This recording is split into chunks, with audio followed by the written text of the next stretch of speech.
This is Off the Cuff, and I'm Steve from TorahFamily.org.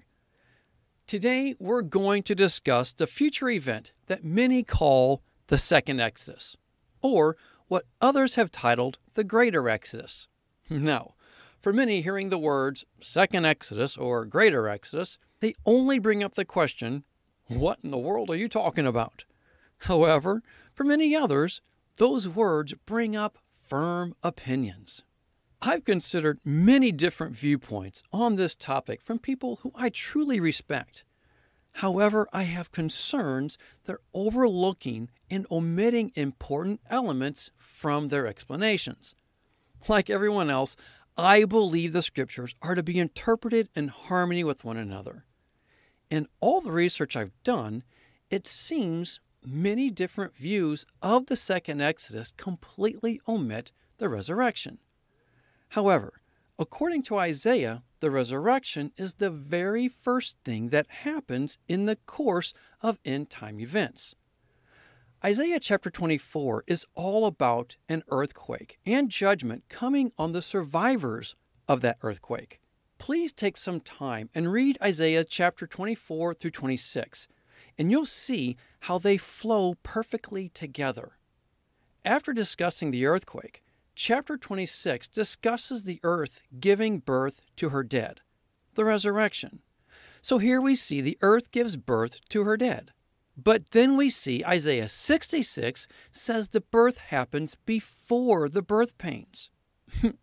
Let me repeat that. The birth takes place before the birth pains.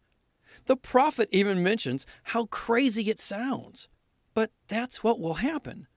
The birth, the resurrection, takes place right before the birth pains. Please see our teaching, The Birth Pains, for more on that. I've heard some say that the people of Yahweh aren't crying out today like they did in Egypt. So, because of that, they believe the end times aren't near yet. However, Yeshua never said it will be like the days of Egypt at the time of his coming.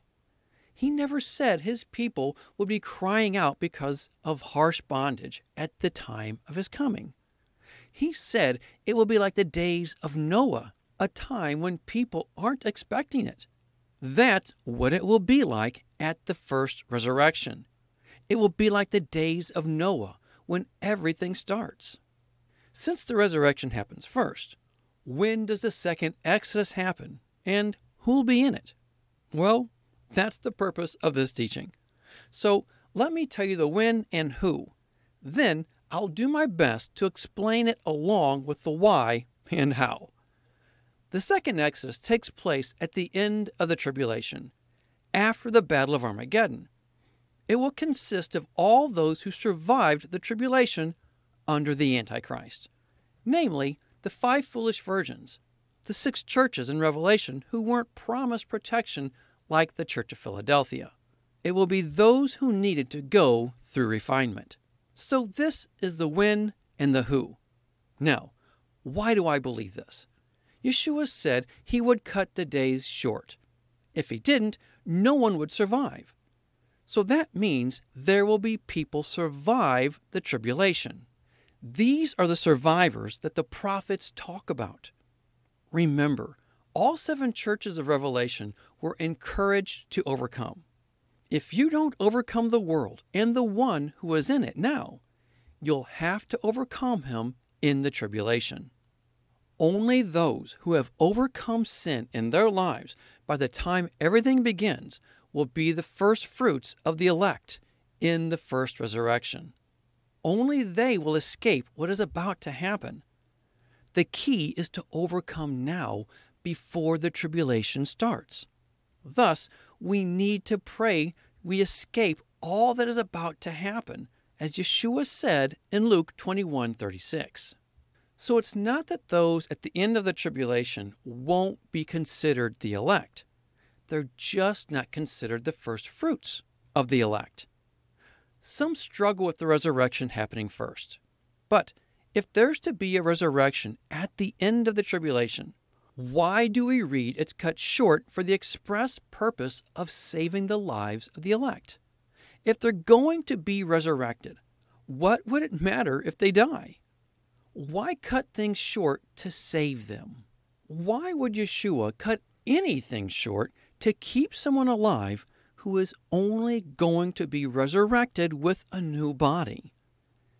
He specifically says he cuts it short for their survival. Again, he cuts it short for their survival, meaning so they don't die.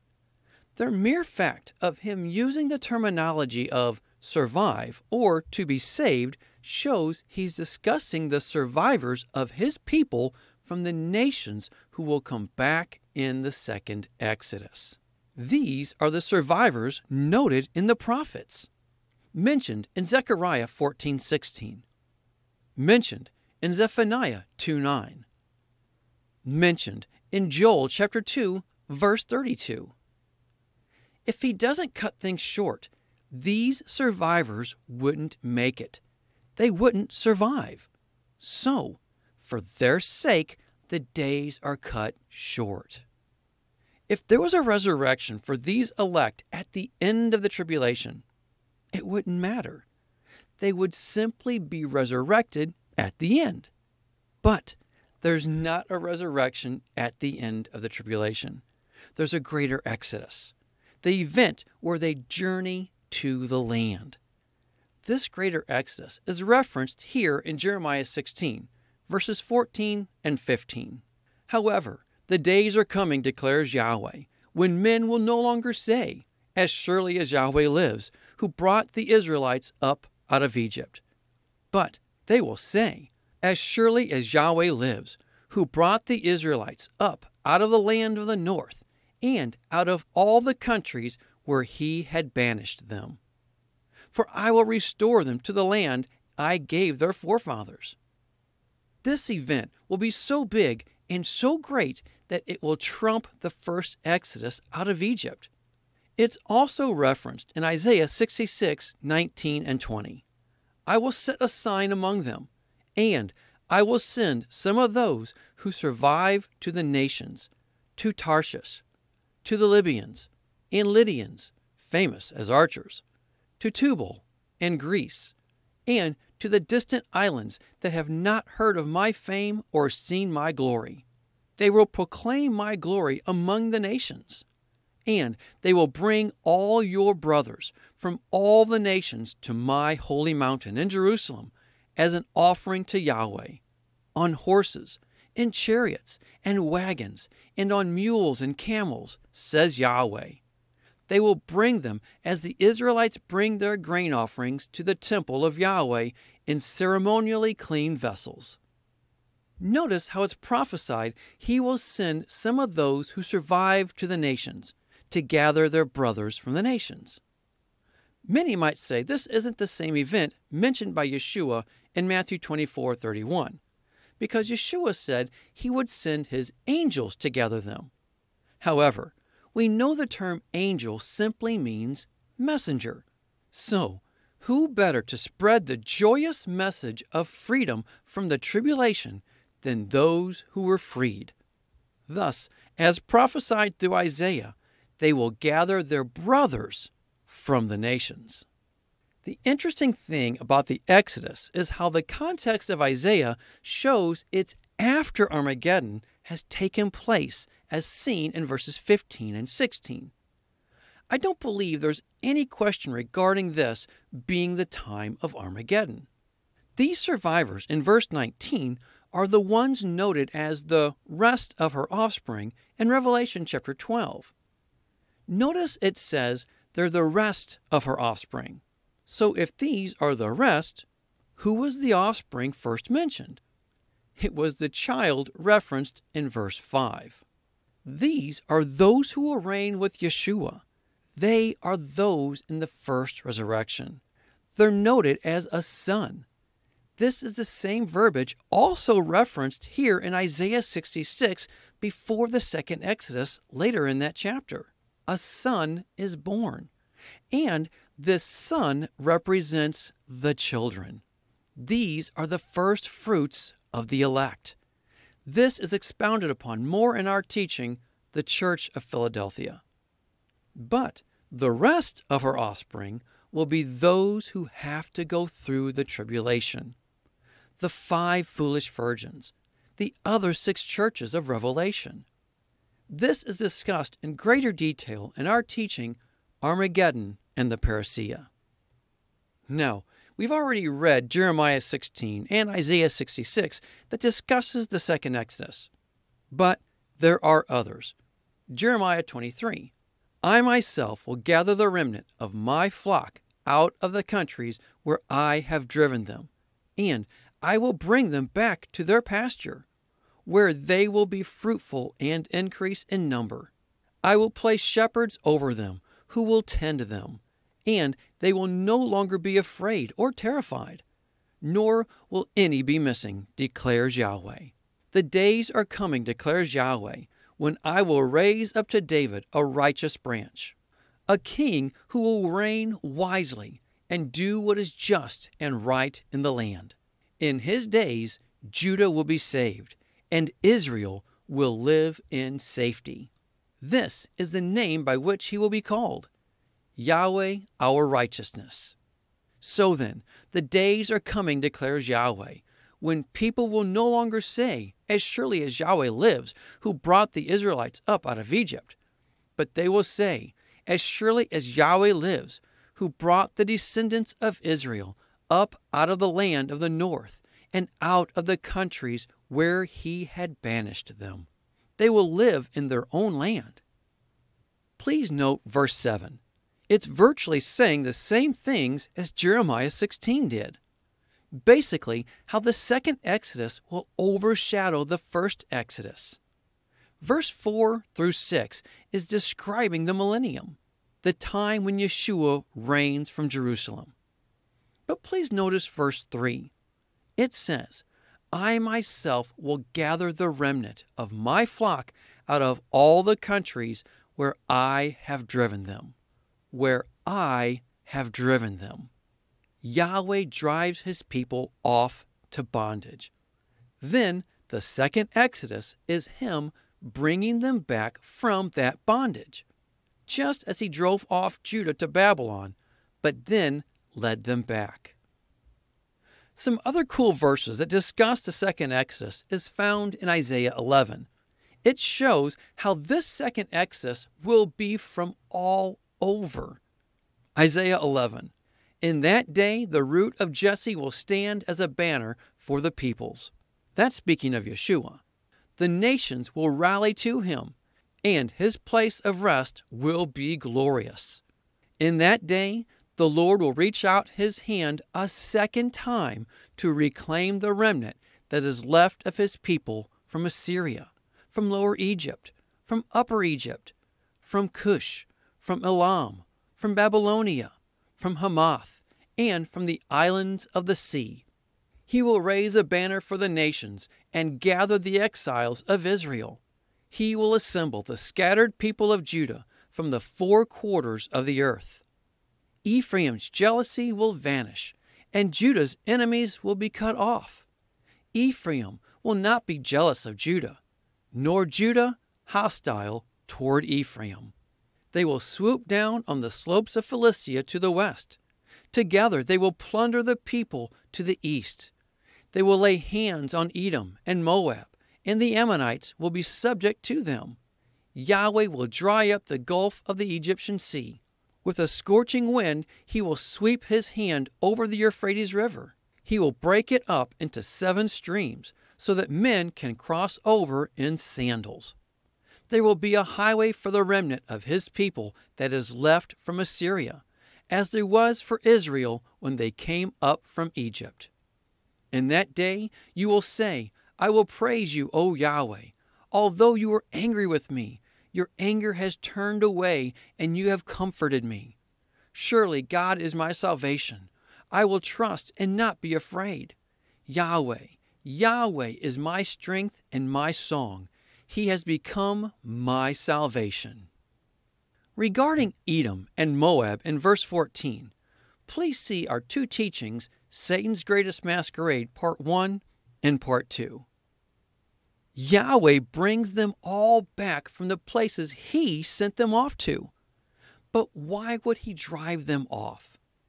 Because of rebellion, because of rejecting his ways. The tribulation is for the remnant of his people, not the world. Remember, history is cyclical, as seen in Ecclesiastes and Isaiah. Just as Yahweh banished his people before, the time is coming when he will do so again. Like the prophets of old, many today are calling for people to return to his ways, the Torah, the instructions of Yahweh. However, few have listened. Because his people are rejecting his ways again, judgment is coming again. As I've given before, while history may not be identical, it is cyclical. First, Yahweh gives his truth. Next, the people walk in it. Then the people rebel from it. Then Yahweh sends his prophets preaching repentance. Then the majority harden their hearts and Yahweh sends judgment. Then the remnant of the survivors repent, and the cycle starts all over. That's how it's been through history. And here we are again. His people are rebelling against his Torah and ignoring what the prophets of today are saying. That being, come back to his ways. So what's next? Judgment. That judgment will be the time of the tribulation, a time when banishment and slavery will happen again. We'll cover more on that in a moment. During the tribulation, many will repent and start following the Torah, and we're told the enemy will pursue them. But as the prophets declared, there will be a remnant who survives. It will be those survivors who journey to Jerusalem for the second Exodus. But why will this Exodus overshadow the first? Why do some call it a greater Exodus?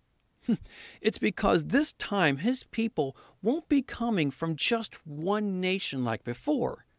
They'll be coming from all over the world from where they were banished. But not only that, Isaiah 43 indicates they won't just be walking through water this time. They'll also be walking through flames. Isaiah 43. But now this is what Yahweh says.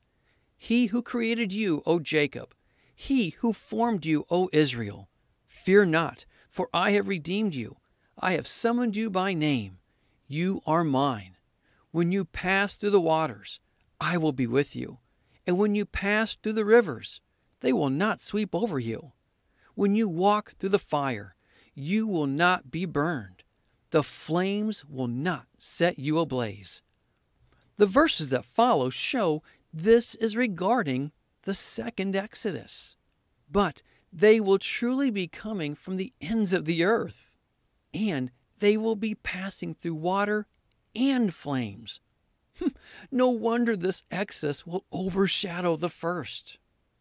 I've seen where some use these verses in Ezekiel 20 for the second Exodus.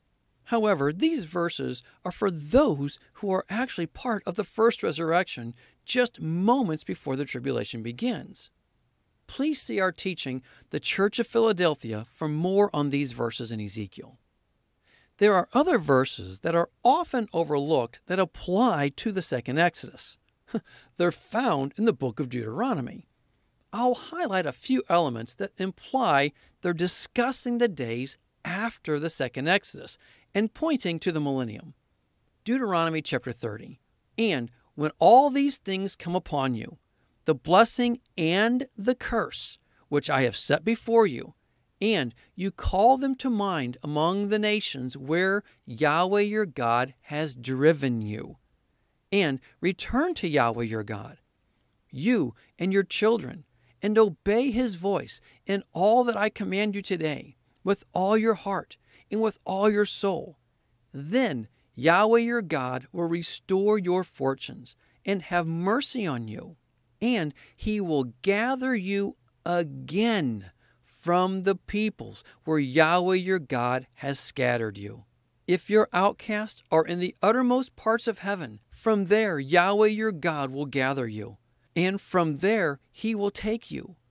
And Yahweh your God will bring you into the land that your fathers possessed, that you may possess it. And he will make you more prosperous and numerous than your fathers. These verses are talking about something that hasn't happened yet. It's prophecy regarding the future. We are where we are today because we've chosen to be there. There's been nothing preventing you from going to live somewhere else if you so chose to do so. But a time is coming when the Antichrist will be given authority to conquer the saints. They will indeed be driven into captivity as slaves, just as in the days when Yahweh brought judgment on his people in the past. It will be the time when Yahweh drives his people into slavery, just like he has before, because of their rebellion. These verses in Deuteronomy are talking about the blessings that will flow in the millennial kingdom. It's fulfilling the promise to Abraham and bringing his descendants to the land and prospering them. Please see our teaching titled The Eternal Covenant for more on that. A question often discussed is how long will the second Exodus be, or how long will it take? We believe this is answered in Numbers chapter 9, the place where we see the provision of the second Passover. This was 1 year after the Passover in Egypt, and the time when Moses was setting up the tabernacle they had made over the previous year. At the time of this Passover, some people became unclean because of touching a dead body. They were asking Moses why they had to miss out on Passover for something they couldn't control. So Moses went to inquire of Yahweh for them. He came back with the answer. And this is where we see the introduction of the second Passover. So anyone who was unclean because they had touched a dead body was provided with the second Passover. However, Yahweh also responded that this second Passover was also for anyone on a long journey. Well, why would he do this? Well, if my theory is correct, and the Battle of Armageddon truly takes place on the last day of Sukkot, that second Passover will be needed at that time. Why? Because Ezekiel 39 shows it will take 7 months to clean up the land from all the dead bodies after the Gog and Magog war. Please know, this Gog is different from the one noted at the end of the millennium. How? Because this one is given a burial place. The one that rises in rebellion at the end of the millennium is burned up in the flames that devours all his army. Then, after that, will be the second resurrection. So, there will be no need for a burial. So those in the land after Armageddon will need the second Passover, since it will take them 7 months after Sukkot to clean the land. Plus, since the survivors from all the nations will be on that second Exodus during the time they're cleaning the land, it seems this could very well be why Yahweh added the element of those on a journey for the second Passover. So, the second Exodus could take as long as 7 months for some, at least for those who are the farthest away. There's a mindset among many that they will escape the tribulation if they get out of the cities. However, there's no guarantee for that. Please consider Jeremiah 14.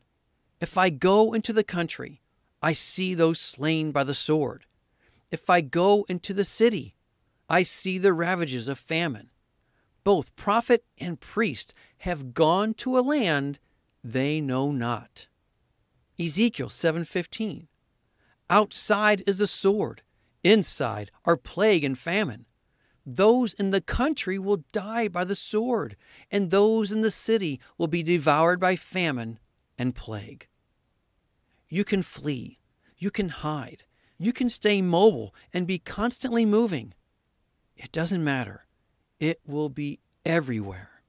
Now, while I totally understand the mindset for prepping with food, water, and firearms, we have to remember that the majority of those preps, if not all, can and most likely will be lost at the opening earthquake of the end times. To understand what I'm talking about, again, please see our teaching titled The Birth Pains. So of those who have to go through the tribulation, who will be those who survive and who will be those who don't? Well, if, and I say if, this part of history is found to be cyclical, we need to consider these verses. Jeremiah 21:9. Whoever stays in this city will die by the sword, famine, or plague. But whoever goes out and surrenders to the Babylonians who are besieging you will live. He will escape with his life. Jeremiah 38:2. This is what Yahweh says. Whoever stays in this city will die by the sword, famine, or plague. But whoever goes over to the Babylonians will live. He will escape with his life. He will live. And remember, history is cyclical. You see, the second Exodus begins from where Yahweh has banished his people. But if his people refuse to be banished in punishment, then it seems he may not allow them to see the second Exodus. In the days of the Babylonian invasion, some tried fleeing south to Egypt. Yahweh had this to say of them. Jeremiah 44. For I am watching over them for harm, not for good. The Jews in Egypt will perish by sword and famine until they are all destroyed. Those who escape the sword and return to the land of Judah from Egypt will be very few. Then the whole remnant of Judah who come to live in Egypt will know whose word will stand, mine or theirs. Thus, Hebrews 10:31. It is a dreadful thing to fall into the hands of the living God. The days of the tribulation will be a terrible time. In fact, Yeshua said there will never have been a time like it before it happens, and there won't be a time like it afterwards. I don't know about you, but I can think of some pretty bad times throughout history that seems pretty bad and dark. But they won't even compare to the tribulation. If you've seen any of my teachings on the end times, you know that I have concerns that there will be great deception regarding the Antichrist setting up the Ark of the Covenant and the tabernacle to deceive. We can't forget that Yeshua said the end times would be about deception. So much so that the elect could be deceived if that were possible. That means the deception is going to look like the real thing. So, the coming of the lawless one is going to look like it fits with what the Jews were expecting Yeshua to do when he first came. The Jews were looking for a Messiah who would conquer at that time of Yeshua's first coming. The Antichrist will come as that Savior. Please see our teaching, The Assyrian, for more on this. Since the majority of the Jews didn't accept Yeshua then, nor today, at the season of Passover, it's very possible the Antichrist will rise as their conqueror at the time of Passover on the Jewish calendar. I wouldn't even be surprised if there were 3 days of darkness preceding it, as in the 9th plague that happened in Egypt. It's believed Judah had their Holocaust at the hands of rebellious Ephraim. The next Holocaust may be for Ephraim at the hands of rebellious Judah. Just as many rabbinical Jews get mad when they see non-Jewish people pursue the Torah, the enemy goes after anyone who pursues the Torah and holds to the testimony of Yeshua. But even in the midst of this terrible time, Yahweh spares a remnant. Ezekiel 12:16. But I will spare a few of them from the sword, famine, and plague, so that in the nations where they go, they may acknowledge all their detestable practices. Then they will know that I am Yahweh. These are the survivors, those he brings back after the tribulation. These are the ones who will walk in the second Exodus after their time of judgment. The interesting thing about the end times is how we see the deliverance and the judgment of Yahweh's people at the same time. The blessing for the obedient and the curse for the disobedient, all together. It's overlapped in the end. The obedient are taken in the first resurrection to be with Yeshua for the marriage year of Deuteronomy 24:5, as Israel spent the year with Yahweh out of Egypt.